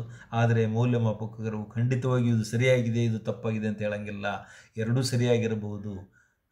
ಈ ಪ್ರಕಾರವಾಗಿ ಯೋಚಿಸಿ ಇದನ್ನು ನೀವು ಚರ್ಚಿಸಿ ಗುರುಗಳ ಜೊತೆಗೆ ಯಾವುದು ಸರಿಯಾದಂಥ ಉತ್ತರ ಅಂತೇಳಿ ಇನ್ನೊಮ್ಮೆ ನೀವು ಬರಲಿಕ್ಕೆ ಪ್ರಯತ್ನ ಮಾಡಿರಿ. ಇನ್ನು 42ನೇ ಪ್ರಶ್ನೆ ಏನು ಹೇಳ್ತದೆ ಅಂತಂದ್ರೆ, ಭೀಷ್ಮ ಮತ್ತು ದುರ್ಯೋಧನರ ನಡುವಿನ ಸಂಭಾಷಣೆಯ ಸ್ವಾರಸ್ಯವನ್ನು ವಿವರಿಸಿರಿ. ಡೈಲಾಗ್ಸ್ ಬರೀಬೇಕು. ಸಂಭಾಷಣೆ ಯಾವ ಪ್ರಕಾರವಾಗಿ ನಡೀತು, ಅದರ ಸ್ವಾರಸ್ಯ, ಆ ಮಾತು ಅದರ ವಿವರಣೆ, ಆ ಮಾತುಗಳು ಅದರ ವಿವರಣೆ. ಬರೀ ಸಂಭಾಷಣೆ ಬರೆಯಿರಿ ಅಂತಂದ್ರಾಗ ನೀವು ನಾಟಕ ರೂಪದಲ್ಲಿ ಬರೆಯಿರಿ ಅಂತಂದಂಗೆ ಅರ್ಥ ಆಗ್ತದೆ. ಅದರ ಸ್ವಾರಸ್ಯವನ್ನು ಬರೆಯಬೇಕು, ಅಂದರೆ ಅದರ ಭಾವವನ್ನು ಕೂಡ ಬರೆಯಬೇಕಾಗ್ತದೆ. ದುರ್ಯೋಧನನ ಛಲದ ಗುಣ ಅವನ ಮಾತುಗಳಲ್ಲಿ ವ್ಯಕ್ತವಾಗಿರುವ ಬಗೆಯನ್ನು ವಿವರಿಸಿರಿ ಅಂತಕ್ಕಂಥದ್ದು ಇಲ್ಲಿಯೂ ಕೂಡ ನೀವು ಭಾಳ ಸೊಗಸಾಗಿ ಬರೆಯಬಹುದು. ಇನ್ನು ಈ ಭಾಗ ನೋಡ್ರಿ, ಇಲ್ಲೇನಿದೆ ಅಂತಂದ್ರೆ ಈ ಗದ್ಯ ಭಾಗವನ್ನು ನಾವು ಓದಬೇಕು, ಮನಸ್ಸಿನಲ್ಲಿ ಓದಬೇಕು, ಓದಿ ಅರ್ಥೈಸಿಕೊಳ್ಳಬೇಕು. ನಿಮ್ಮೊಂದು ಸಣ್ಣ ಸ್ಮಾಲ್ ಟಿಪ್ ಕೊಡ್ತೀನಿ. ಏನಂತಂದ್ರೆ ಯಾವಾಗಲೂ ಏನು ಮಾಡಬೇಕು ಅಂತಂದ್ರೆ, ಮೊದಲಿಗೆ ಒಂದು ಸಲ, ಇದು ಒಪ್ಪಬಹುದು ಒಪ್ಪಲಾರದಿರ್ಬೋದು, ಎಲ್ಲರೂ ಒಪ್ತಾರಂತಲ್ಲ, ಒಂದು ಸಲ ಪ್ರಶ್ನೆಗಳನ್ನು ಮೊದಲು ಓದ್ಕೊಳ್ರಿ. ಯಾಕೆ ಅಂತಂದ್ರೆ ಆ ಪ್ಯಾರಾಗ್ರಾಫ್ ಓದೋ ಕಾಲಕ್ಕೆ ಸಿಗ್ತಿಲ್ಲಿದೆ ಉತ್ತರ ಅಂತ ಅನಿಸ್ಬಿಡುತ್ತೆ ನಿಮಗೆ. ಮಕ್ಕಳ ರಂಗಭೂಮಿಗೆ ಕಾರಂತರ ಕೊಡುಗೆಗಳೇನು? ಬಾಲ್ಯದಲ್ಲಿ ಕಾರಂತರಿಗೆ ಸಿಕ್ಕ ಕಲಾ ಶ್ರೀಮಂತಿಕೆಯ ಬಗೆಗಳಾವುವು? ಸ್ವಲ್ಪ ನೆನ್ಪಿಟ್ಕೊಳ್ರಿ. ನೆನ್ಪಿಟ್ಕೊಂಡು ನಿಧಾನವಾಗಿ ಮನಸ್ಸಿನಲ್ಲಿ ಸಮಗ್ರವಾಗಿ ಓದಿದಾಗ ಇದರ ಉತ್ತರ ನಿಮಗೆ ಸಿಗ್ತದೆ. ಆ ಉತ್ತರದೊಂದಿಗೆ ನೀವು ಮುದ್ದಾದ ನಿಮ್ಮ ಕೈ ಬರಹದಿಂದ ಬರೆಯಬೇಕು. ತಪ್ಪಿಲ್ಲದೆ ಬರಲಿಕ್ಕೆ ಪ್ರಯತ್ನ ಮಾಡಿರಿ. ಮತ್ತು ಕೆಲವರಿಗೆ ಏನಿರ್ತದೆ, ಎಕ್ಸಾಕ್ಟ್ಲಿ ಅಲ್ಲಿರ್ತಕ್ಕಂಥದ್ದು ಅಷ್ಟೇ ಬರೆದ್ರೆ ಸಾಕು ಅಂತಕ್ಕಂಥದ್ದು ಇರ್ತದೆ. ಹಾಗೇನಿಲ್ಲ, ಅಲ್ಲಿರುವುದರ ಜೊತೆಗೆ ಭಾಳ ಉದ್ದು ಬರೀಬಾರದು, ಟು ದ ಪಾಯಿಂಟ್ ಇರಬೇಕು. ಯಾಕೆ ಅಂತಂದ್ರೆ ಇಲ್ಲಿ 2 ಅಂಕಗಳಿವೆ. ಎಷ್ಟು ಅಂಕಗಳಿವೆ ಅನ್ನೋದನ್ನು ಗಮನದಲ್ಲಿ ಇಟ್ಕೊಳ್ಬೇಕು ಯಾವಾಗಲೂ. ಆ 2 ಅಂಕಗಳಿಗೆ ನೀವು ಬೆಲೆ ಕೊಟ್ಟು ಅದಕ್ಕೆ ತಕ್ಕದಾದಂತಹ ಉತ್ತರ ಬರೆಯಬೇಕು ಅಂತ ಹೇಳ್ತಾ ನಾನು ಮುಂದೆ ಬರ್ತಾ ಇದ್ದೇನೆ. ಕೆಳಗಿನವುಗಳಲ್ಲಿ ಯಾವುದಾದರೂ ಒಂದಕ್ಕೆ ಕೊಟ್ಟಿರುವ ಮಾಹಿತಿಯನ್ನು ಆಧರಿಸಿ ಪತ್ರ ಬರೆಯಿರಿ. Very interesting. ಎರಡಿವೆ, ಎರಡರಲ್ಲಿ ಒಂದನ್ನು ಬರೀಬೇಕಾಗ್ತದೆ. ಒಂದು ಆಫೀಸಿಯಲ್ ಲೆಟರ್ ಇರ್ತದೆ, ಒಂದು ಪರ್ಸನಲ್ ಲೆಟರ್ ಇರ್ತದೆ. ಒಂದು ಕಚೇರಿ ಪತ್ರ ಇರ್ತದೆ, ಇನ್ನೊಂದು ಏನಿರ್ತದೆ, ನಿಮ್ಮ ವೈಯಕ್ತಿಕ ಪತ್ರ ಇರ್ತದೆ. ನಾನು ಈ ಪತ್ರ ಬರವಣಿಗೆ ಕುರಿತು ವಿಡಿಯೋ ಪಾಠ ಮಾಡಿದ್ದೇನೆ. ದಯವಿಟ್ಟು ಅಲ್ಲಿ ಹೋಗಿ ತಾವು ಅದನ್ನು ಕೂಡ ನೋಡಬಹುದು. ನಿಮಗೆ ಸಮಗ್ರವಾದಂಥ ತಿಳುವಳಿಕೆ ಬರ್ತದೆ. ಆದರೂ ಕೂಡ ನಾನು ಇಲ್ಲಿಗೆ ಬಿಟ್ಟುಕೊಡೋದಿಲ್ಲ. ನಿಮಗೆ ಹೇಗೆ ಅಂತಕ್ಕಂಥದ್ದು ನಾನು ಇಲ್ಲಿ ಹೇಳ್ತಾ ಇದ್ದೇನೆ. ನೋಡಿ, ಮೊದಲನೇ ಪ್ರಶ್ನೆ ಏನಿದೆ ಅಂತಂದರೆ, ನಿಮ್ಮನ್ನು ಧಾರವಾಡದ ಹರ್ಷಿತಾ ಎಂದು ಭಾವಿಸಿಕೊಂಡು, ಇಲ್ಲಿ ಗಂಡು ಹೆಣ್ಣು ಅಂತಕ್ಕಂಥದ್ದು ಭೇದ ಬರ. ಏನು ಸರ್, ನಾನು ಹುಡುಗ ಇದ್ದೇನೆ, ನಾನು ಹರ್ಷಿತಾ. ಇಲ್ಲ ಮಕ್ಕಳೇ, ನೀವು ಅದನ್ನೇ ತಪ್ಪು ಮಾಡಬಾರ್ದು. ಹರ್ಷಿತಾ ಅಂತಿದೆ, ಹರ್ಷ ಅಂತ ಇಟ್ಕೊಂಡು ಬಿಡೋಣ ಅಂತೇಳಿ ಆ ಗೋಜಲು ಮಾಡ್ಕೊಳ್ಳೋಕೆ ಹೋಗಬೇಡ್ರಿ. ಅಲ್ಲೇನು ಕೊಟ್ಟಿದ್ದಾರೆ ಅದನ್ನೇ ಇಟ್ಕೊಳ್ಬೇಕು. ಇದರ ಉದ್ದೇಶ ಏನಿದೆ ಅಂಥೇಳಿ ನಿಮಗೂ ಅರ್ಥ ಆಗ್ತದೆ. ಯಾಕಂತಂದ್ರೆ ಯಾರದೇ ಹೆಸರು ಗೊತ್ತಾಗಬಾರ್ದು ಮೌಲ್ಯಮಾಪಕರಿಗೆ ಅಂತಕ್ಕಂಥದ್ದು. ಲಿಂಗ ಗೊತ್ತಾಗಬಾರ್ದು, ಪುರುಷ ಅಥವಾ ಸ್ತ್ರೀ ಅಂತಕ್ಕಂಥದ್ದು ಗೊತ್ತಾಗಬಾರ್ದು ಮೌಲ್ಯಮಾಪಕರಿಗೆ. ಅಥವಾ ನಿಮ್ಮ ಊರು ಗೊತ್ತಾಗಬಾರ್ದು, ನಿಮ್ಮ ಸ್ಥಳ ಗೊತ್ತಾಗಬಾರ್ದು. ಎಲ್ಲ ಡಮ್ಮಿ ಬರೀಬೇಕು. ನೀವು ಡೇಟ್ ಮಾತ್ರ ಕರೆಕ್ಟ್ ಅವತ್ತಿನ ದಿವಸದ್ದು ಹಾಕಿದ್ರೆ ನಡೀತದೆ, ಏನಾಗೋದಿಲ್ಲ. ಬಟ್ ಉಳಿದದ್ದೆಲ್ಲ ಹೆಸರುಗಳು, ಊರು, ಕೇರಿ ಇಲ್ಲಿ ಕೊಟ್ಟಿದ್ದಾರೆ ನೋಡ್ರಿ, ಇವೆಲ್ಲ ಡಮ್ಮಿನೇ ಇದೆ ನೋಡ್ರಿ. ನಿಮ್ಮ ಹೆಸರು ಹರ್ಷಿತಾ, ನಿಮ್ಮ ಬಡಾವಣೆಯಲ್ಲಿ ಸಾರ್ವಜನಿಕ ಶೌಚಾಲಯ ನಿರ್ಮಿಸಿಕೊಡುವಂತೆ ಕೋರಿ ಮಹಾನಗರ ಪಾಲಿಕೆಯ ಆಯುಕ್ತರಿಗೆ ಪತ್ರವನ್ನು ಬರೆಯಬೇಕು. ಕಮಿಷನರ್ ಆಫ್ ಮುನ್ಸಿಪಲ್ ಕಾರ್ಪೊರೇಷನ್, ಮಹಾ ಆಯುಕ್ತರು, ಅವರಿಗೆ ಮಹಾನಗರ ಪಾಲಿಕೆಯ ಆಯುಕ್ತರಿಗೆ ನೀವು ಪತ್ರ ಬರೆಯಬೇಕಾಗ್ತದೆ. ಇದು ಆಫೀಸಿಯಲ್ ಲೆಟರ್, ಕಚೇರಿ ಪತ್ರ. ಕಚೇರಿ ಪತ್ರ ಹೆಂಗೆ ಬರೀಬೇಕು ಅಂತಕ್ಕಂಥದ್ದು ನಾನು ವಿಡಿಯೋ ಪಾಠ ಮಾಡಿದ್ದೇನೆ. ಇಲ್ಲದೆ ಹೋದರೆ ಗುರುಗಳಿಗೆ ನೀವು ಇನ್ನೊಂದು ಸಲ ಕೇಳಿ ಅವರಿಗೆ ರಿಕ್ವೆಸ್ಟ್ ಮಾಡಿಕೊಳ್ಬೇಕು, ಕೇಳಿ ಇದರ ಬಗ್ಗೆ ತಿಳಿದುಕೊಳ್ಳಬೇಕು. ಇಲ್ಲೇನಿರ್ತದೆ ಅಂತಂದ್ರೆ ಇಷ್ಟೇ, ಅಫಿಷಿಯಲ್ ಲೆಟರ್ನಲ್ಲಿ ಒಂದು ಫಾರ್ಮ್ಯಾಟ್ ಇರ್ತದೆ. ಹಿಂಗೆ ಇರಬೇಕು ಇದು ಪತ್ರ ಅಂತೇಳಿ, ಇದು ಹಿಂಗೆ ಇರಬೇಕು ಅಂತೇಳಿ ಇರ್ತದೆ. ಅದು ನಾನು ಇಲ್ಲಿ ಮಾಡ್ಕೊಂಡಿದ್ದೇನೆ, ಆದರೆ ಇದನ್ನೆಲ್ಲ ತೋರಿಸ್ಲಿಕ್ಕೆ ಆಗೋದಿಲ್ಲ. ನಾನು ವಿಡಿಯೋ ಪಾಠ ಕೂಡ ಇದೆ, ಇದು ರಫ್ ಆಗಿ ಮಾಡ್ಕೊಂಡಿರ್ತಕ್ಕಂಥದ್ದು. ಏನಿರಬೇಕು ಅಂತಂದ್ರೆ ಪ್ರಮುಖವಾದಂತಹ ಅಂಕಗಳ ವಿಂಗಡಣೆ ಹೆಂಗೆ ಮಾಡ್ತಾರೆ. ನಿಮಗೆ 5 ಅಂಕಗಳು ಇದೆ. ಇದಕ್ಕೆ 5 ಅಂಕಗಳಿವೆ. ಈ 5 ಅಂಕಗಳು ಹೆಂಗೆ ಕೊಡ್ತಾರೆ ಅನ್ನೋದಕ್ಕೆ ನಾನು ಸಂಕ್ಷಿಪ್ತವಾಗಿ ಹೇಳೋಕ್ಕೆ ಪ್ರಯತ್ನ ಮಾಡ್ತಾ ಇದ್ದೇನೆ. ಇಂದ ಅಂದರೆ ಫ್ರಾಮ್ ವಿಳಾಸ, ಇವರಿಂದ ಅಂತನೂ ಅಂತಾರೆ. ಇಂದ ಅನ್ನೋದಕ್ಕಿಂತ ಇವರಿಂದ ಅನ್ನೋದು ಭಾಳ ಚಲೋ. ಮತ್ತು ಡೇಟ್ ಬರೆಯಬೇಕು. ಸಂಬೋಧನೆ ಬರೆಯಬೇಕು. ಸಂಬೋಧನೆ ಅಂತಂದರೆ ಮಾನ್ಯರೇ, ಮಹನೀಯರೇ, ಗುರುಗಳಾಗಿದ್ದರೆ ಪೂಜ್ಯರೇ, ಅಪರಿಚಿತರಾಗಿದ್ದರೆ ಮತ್ತೆ ಮಾನ್ಯರೇ, ಅಧಿಕಾರಿಗಳಾಗಿದ್ದರೆ ಮಾನ್ಯರೇ, ಇವರು ಅಧಿಕಾರಿಗಳು. ಇದು ಬರೆಯಬೇಕು. ಇಂದ ವಿಳಾಸದಲ್ಲಿ ಇಲ್ಲಿ ಕೊಟ್ಟಿರ್ತಕ್ಕಂಥ ಹೆಸರು ಹರ್ಷಿತಾ ಅಂತಕ್ಕಂಥದ್ದೇ ಬರೆಯಬೇಕು, ನೀವು ಬೇರೆದು ಬರೀಬಾರದು. ಹರ್ಷಿತಾ ಎಲ್ಲಿಯವರು? ಧಾರವಾಡದವರು. ಅವರು ಧಾರವಾಡದೇ ಬರೀಬೇಕು, ಧಾರವಾಡ ವಿಳಾಸನೇ ಬರೀಬೇಕು. ಸುಮ್ಮನೆ ಧಾರವಾಡ ಯಾವುದೋ ಒಂದು ಓಣಿ ಅದು ಇದು ಹಾಕಿಬಿಡ್ಬೋದು ನೀವು, ಏನು ತಪ್ಪಿಲ್ಲ. ಇನ್ನು ನಿಮ್ಮ ಬಡಾವಣೆಯೊಳಗೆ ಇಷ್ಟು ಮೇನ್ ಏನು? ಇಂದ ವಿಳಾಸ, ದಿನಾಂಕ, ಸಂಬೋಧನೆ, ಈ 3 ಬರೆದ್ರೆ ನಿಮಗೆ ಏನಂತಂದ್ರೆ 1 ಅಂಕ ನಿಮಗೆ ದೊರೀತದೆ ಅಂತಕ್ಕಂಥದ್ದು ನೀವು ನೆನ್ಪಿಟ್ಕೊಳ್ರಿ. ಅಲ್ಲಿ ಇನ್ನೊಂದು ನಾನು ಬರ್ತೀನಿ, ವಿಷಯ ಕೂಡ ನೀವು ಅಲ್ಲಿ ಬರೀಬೇಕು. ವಿಷಯ, ಯಾಕಂದರೆ ಈ ವಿಷಯ ಏನು ಬರೀಬೇಕು?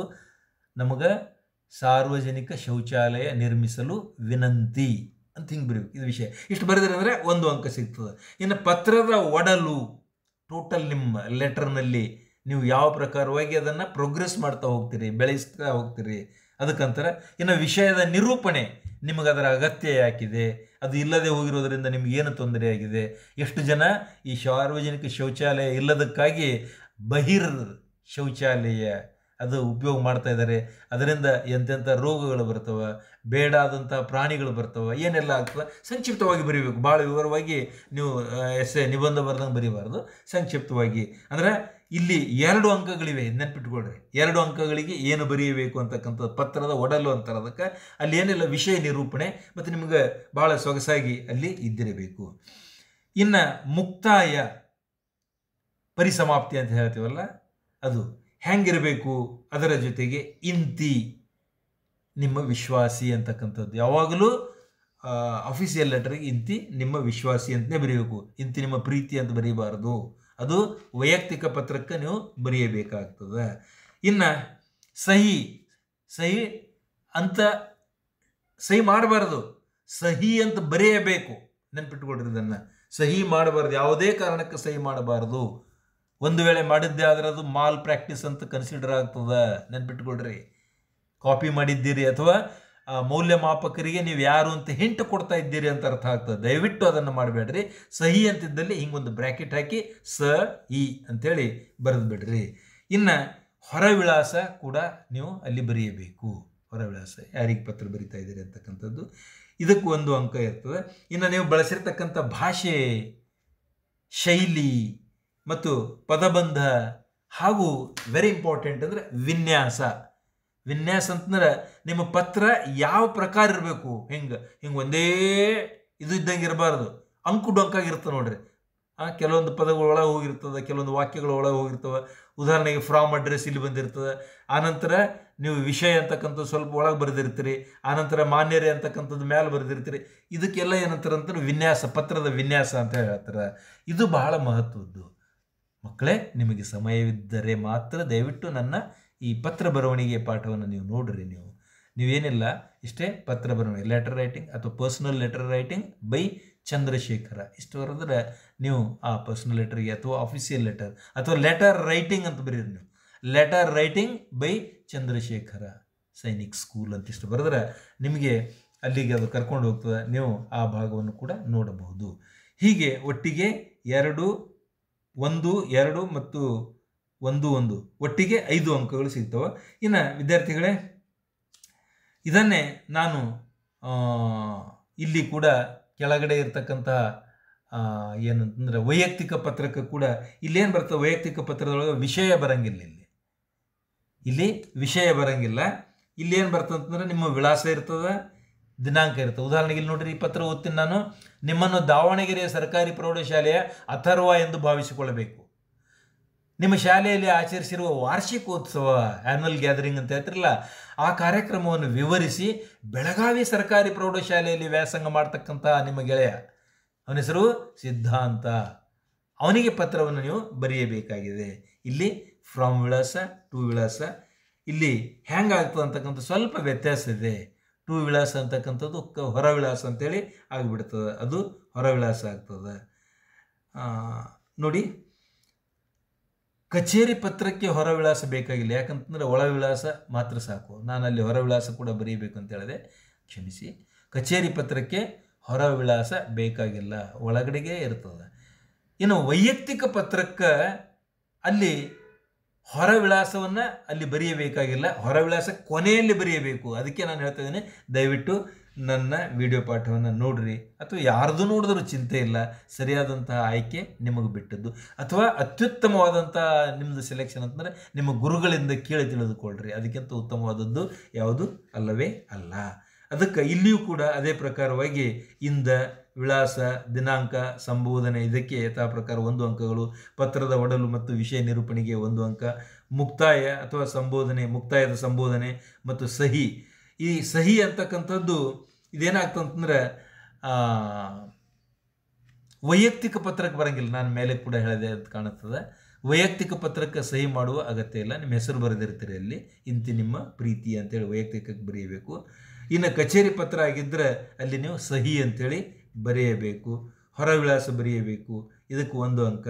ಭಾಷೆ, ಶೈಲಿ ಮತ್ತು ನೀವು ಬಳಸಿರ್ತಕ್ಕಂಥ ಪದಬಂಧ ಹಾಗೂ ವಿನ್ಯಾಸ. ಮತ್ತಾಗೇನು ನಾನು ಹೇಳ್ತಾ ಇದ್ದೀನಿ, ವಿನ್ಯಾಸ. ಪತ್ರ ನೋಡು ಕೂಡಲೇ ಹೆಂಗಿರಬೇಕು, ಅಂಕು ಡೊಂಕು ಇರ್ತದೆ, ಭಾಳ ಚಂದ ಇರ್ತದೆ. ಅದಕ್ಕೆ ಒಟ್ಟಿಗೆ 5 ಅಂಕಗಳು ನಿಮ್ಮ ಪಾಲಾಗ್ತವೆ. ಕೊನೆಯ ಪ್ರಶ್ನೆ 14 ಪ್ರಮುಖ ಪ್ರಶ್ನೆ, ಅದರ 45ನೆಯ ಉಪಪ್ರಶ್ನೆ. ಇದು ಭಾಳ ಸೊಗಸಾದದ್ದು. ಇದು ಯಾವಾಗಲೂ ಯಾಕೆ ಕೊನೆಗೆ ಇಟ್ಟಿರ್ತಾರೆ ಅಂತಕ್ಕಂಥದ್ದು ಯೋಚನೆ ಮಾಡಿರಿ ನಾವು. ಪ್ರಬಂಧ ರಚನೆ ಯಾವಾಗಲೂ ಕೊನೆಗೆ ಯಾಕೆ ಇಟ್ಟಿರ್ತಾರೆ ಅಂತಂದ್ರೆ, ನಿಮಗೆ ಬರಲಿಕ್ಕೆ ಹೆಚ್ಚಿಗೆ ಸಮಯ ಸಿಕ್ಕರೆ ಹೆಚ್ಚಿಗೆ ಬರೆಯಬಹುದು, ಸಮಯ ಕಡಿಮೆ ಸಿಕ್ಕರೆ ಯಾವತ್ತೂ ಈ ತಪ್ಪು ಮಾಡಬೇಡ್ರಿ, ಕಡಿಮೆ ಸಮಯ ಅಂತೇಳಿ. ನಾನು ಬೈ ಮಿಸ್ಟೇಕ್ ನಿಮಗೆ ಆಗಲಿಲ್ಲ ಅಂತಂದ್ರೂ ನೀವು ಒಂದು 5-6 ಲೈನ್, 8 ಲೈನ್, 10 ಲೈನ್ ನೀವು ವೇಗವಾಗಿ ಅಗತ್ಯಕ್ಕೆ ತಕ್ಕಂಥ ಸರಿಯಾದಂಥ ಉತ್ತರ ಬರೆದ್ರೂ ಅಂಕಗಳು ಸಿಗ್ತಾವೆ. ಒಂದು ವೇಳೆ ನಿಮಗೆ ಅಂದರೆ ಇಲ್ಲಿ ನೀವು ನಿಮ್ಮ ಸ್ಮೃತಿ ಪಟಲದ ಮೇಲೆ ಏನಂತಂದ್ರೆ ಒಂದು ಸಲ ನೀವು ಬರೆಯಬೇಕಾದಂಥ ನಿಬಂಧವನ್ನು ನೆನಪಿಸಿಕೊಳ್ಳಬೇಕು. ಈ ಫಾರ್ ಎಕ್ಸಾಂಪಲ್, ರಾಷ್ಟ್ರೀಯ ಭಾವೈಕ್ಯದ ಮಹತ್ವ, ಇಂಪಾರ್ಟೆನ್ಸ್ ಆಫ್ ನ್ಯಾಷನಲ್ ಇಂಟಿಗ್ರೇಷನ್. ರಾಷ್ಟ್ರೀಯ ಭಾವೈಕ್ಯದ ಮಹತ್ವ ಏನಪ್ಪ, ರಾಷ್ಟ್ರೀಯ ಭಾವೈಕ್ಯತೆ ಅಂದರೆ ಏನು, ಅದು ಯಾಕೆ ಬೇಕು ನಮಗೆ, ಅದಿಲ್ಲದೆ ಇದ್ದರೆ ಏನಾಗ್ತದೆ, ನಮ್ಮ ದೇಶದ ಇವತ್ತಿನ ಸ್ಥಿತಿ ಏನಿದೆ, ರಾಷ್ಟ್ರೀಯ ಭಾವೈಕ್ಯದ ಪರಿಸ್ಥಿತಿ ಏನಿದೆ, ಇದೆಲ್ಲವೂ ಒತ್ತಟ್ಟಿಗೆ ಅದರ ಜೊತೆಗೆ ನಿಮಗೆ ಅಂಕಗಳು ಹೆಂಗೆ ಸಿಗ್ತಾವೆ ಅಂತಕ್ಕಂಥದ್ದು ಹೇಳಬೇಕು ಅಂತಂದರೆ ನೀವು ಮತ್ತೆ ಕ್ಷಮಿಸಿ ನನ್ನ ನಿಬಂಧ ಬರ ಪಾಠಕ್ಕೆ ನೀವು ಹೋಗಬೇಕಾಗ್ತದೆ. ಇಲ್ಲಿ ಏನಿದೆ ಅಂತಂದರೆ ಪ್ರಸ್ತಾವನೆ, ಪೀಠಿಕೆ ಮತ್ತು ವಿಷಯ ಪ್ರವೇಶ. ಪೀಠಿಕೆ ಅಂದ್ರೂ ಅದೇ, ಪ್ರಸ್ತಾವನೆ ಅಂದ್ರೂ ಅದೇ. ನೀವು ಹೆಂಗೆ ಇಂಟ್ರಡ್ಯೂಸ್ ಮಾಡ್ತಾ ಇದ್ದೀರಿ ನಿಮ್ಮ ಟಾಪಿಕ್, ಮತ್ತು ವಿಷಯ ನಿರೂಪಣೆ, ನೀವು ಯಾವ ಪ್ರಕಾರವಾಗಿ ಅದನ್ನು ನಿರೂಪಿಸಿಕೊಂಡು ಹೋಗ್ತಾ ಇದ್ದೀರಿ. ಈಗ ಪ್ರಸ್ತಾವನೆಗೆ ಅಥವಾ ಪ್ರವೇಶಕ್ಕೂ 1 ಅಂಕ ಆದರೆ ಒಡಲು ಸಮರ್ಥ ವಿವರಣೆಯೊಂದಿಗೆ ನೀವು ಸಮರ್ಥಿಸಿಕೊಳ್ಳಬೇಕು. ನೀವೇನು ಹೇಳೋಕೆ ಹೋಗ್ತಾ ಇದ್ದೀರಿ, you have to prove it. ನೀವೇನು ಹೇಳ್ತಾ ಇದ್ದೀರಿ ಅದನ್ನು ನೀವು ಸಮರ್ಥಿಸಿಕೊಳ್ಳಬೇಕು. ಹಾಗೆ ವಿಷಯ ನಿರೂಪಣೆ ಮಾಡ್ತಾ ಹೋಗಬೇಕು. ಅದು ಸೊಗಸಾಗಿ ಸಲೀಲವಾಗಿ ಹೋಗ್ತಾ ಹೋಗಬೇಕು, ಓದಿಸಿಕೊಂಡು ಹೋಗಬೇಕು. ಅಲ್ಲಿ ಸಾಕಷ್ಟು ಫ್ಯಾಕ್ಟ್ಸ್, ಫಿಗರ್ಸ್ ಇರಬೇಕು ಅಲ್ಲಿ. ಆನಂತರ ನಿಮ್ಗೆ ಎಲ್ಲಿಂದ ಆಯ್ಕೆ ಮಾಡಿದ್ದೀರಿ, ನೀವು ಎಲ್ಲಿಂದ ತೊಗೊಂಡ್ರಿ. ಈಗ ರಾಷ್ಟ್ರೀಯ ಭಾವೈಕ್ಯತೆ ಅಂತ ಹೇಳಿ ಬಂತು ಅಂತಂದ್ರೆ ಹೆಂಗೆ ನೀವು ಕಲೆಕ್ಟ್ ಮಾಡಿದ್ರಿ ಇದು ಮ್ಯಾಟರ್.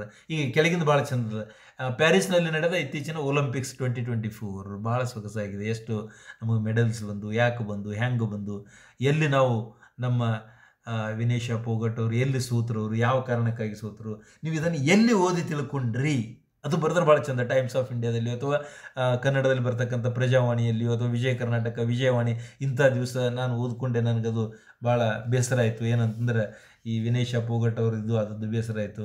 ಅದೇ ಪ್ರಕಾರವಾಗಿ ಮೆಡಲ್ಸ್ ಗೆದ್ದಿರ್ತಕ್ಕಂಥ ಇತರರ ಹೆಸರುಗಳನ್ನು ಕೂಡ ನೀವು ಮೆನ್ಷನ್ ಮಾಡಬಹುದು. ಮನು ಬಾಕರ್ ಅವ್ರ ಹೆಸರು ನೀವು ಮೆನ್ಷನ್ ಮಾಡ್ಬೋದು. ಜಾವೆಲಿನ್ ಥ್ರೋ ಮಾಡಿರ್ತಕ್ಕಂಥ ವ್ಯಕ್ತಿ ಹೆಸರನ್ನ ನೀವು, ಅವರು ಭಾಳ ಸ್ವಲ್ಪದರಲ್ಲಿ ಗೋಲ್ಡ್ ಮೆಡಲನ್ನು ಮಿಸ್ ಮಾಡಿಕೊಂಡ್ರು ಅಂತಕ್ಕಂಥ ಸಂಗತಿ. ಈ ಎಲ್ಲ ಸಂಗತಿಗಳನ್ನು ನೀವು ಎಲ್ಲಿಂದ, ಈಗ ಅಷ್ಟೆಲ್ಲ ಹೇಳೋದಿಲ್ಲ ನಾನು, ಹೇಗೆ ಕಲೆಕ್ಟ್ ಮಾಡಿದ್ರಿ ಎಲ್ಲ ಸಂಗತಿಗಳನ್ನು ಅಂತಕ್ಕಂಥದ್ದು ರೆಫರೆನ್ಸ್ ಅಂತಾರೆ ಅದಕ್ಕೆ. ಯು ಹ್ಯಾವ್ ಟು ರೆಫರೆನ್ಸ್ ಕೊಡಬೇಕಲ್ಲ ನೀವು.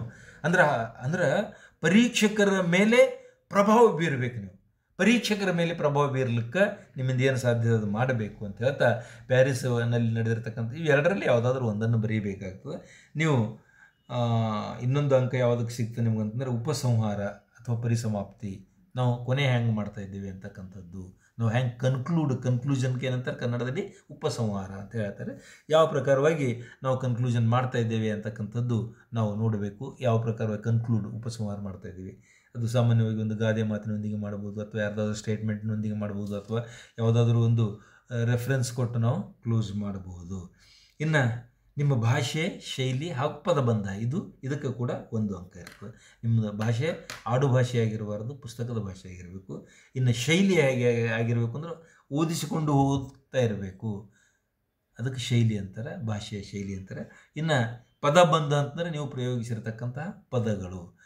ವಿದ್ಯಾರ್ಥಿಗಳೇ, ನಾನು ನಿಮ್ಮಿಂದ ಬಹಳಷ್ಟು ಸಮಯ ತೆಗೆದುಕೊಂಡಿದ್ದೇನೆ. ನಿಮಗೆ ಇದು ಉಪಯೋಗ ಆಗಲಿ ಅನ್ನೋದಕ್ಕೆ ಬಿಟ್ಟರೆ ನನ್ನಿಂದ ಏನು ನೀವು ಬೇರೆ ಅಪಾರ್ಥ ಮಾಡಿಕೊಳ್ಳಬೇಡಿ. ನಿಮಗೆ ಖಂಡಿತವಾಗಿ ಇದು ಉಪಯೋಗ ಆಗ್ತದೆ. ಗುರುಗಳು ನಿಮಗೆ ಯಾವಾಗಲೂ ನಿಮ್ಮ ಬೆನ್ನ ಹಿಂದೆ ನಿಂತು ನಿಮಗೆ ಬೇಕಾದಂಥ ಎಲ್ಲ ಸಂಗತಿಗಳನ್ನು ತಿಳಿಸಿಕೊಡ್ತಾರೆ ಅಂತೇಳಿ ನನಗೆ ಗೊತ್ತಿದೆ. ಇದೆಲ್ಲದರೊಂದಿಗೆ ನನ್ನ ವಿಜ್ಞಾಪನೆ ಯಥಾ ಪ್ರಕಾರವಾಗಿ, ಒಂದು ವೇಳೆ ತಾವು ನನ್ನ ಚಾನಲ್ ಇದುವರೆಗೆ ಸಬ್ಸ್ಕ್ರೈಬ್ ಮಾಡದೇ ಹೋಗಿದ್ದರೆ ದಯವಿಟ್ಟು ಸಬ್ಸ್ಕ್ರೈಬ್ ಮಾಡಿ, ನಿಮಗೆ ಇಷ್ಟವಾದಲ್ಲಿ ಅದನ್ನು ಶೇರ್ ಮಾಡಿ, ಹಾಗೂ ತಪ್ಪದೆ ನಿಮ್ಮ ಇಷ್ಟದ ಮನಸ್ಸು ಬಿಚ್ಚಿ ಕಮೆಂಟ್ ಮಾಡಿ, ಲೈಕ್ ಮಾಡಿ. ಇಷ್ಟು ಹೇಳ್ತಾ ನಾನು ಮತ್ತೆ ನಿಮ್ಮ ಜೊತೆಗೆ ಸೇರಿಕೊಳ್ತೇನೆ ಇನ್ನು ಮುಂದಿನ ಪಾಠದೊಂದಿಗೆ ಅಂತ ಹೇಳ್ತಾ ನಿಮಗೆ ವಿದಾಯ ಹೇಳ್ತಾ ಇದ್ದೇನೆ. ತಮಗೆ ಶುಭವಾಗಲಿ. ಎಲ್ಲರಿಗೂ ಧನ್ಯವಾದಗಳು.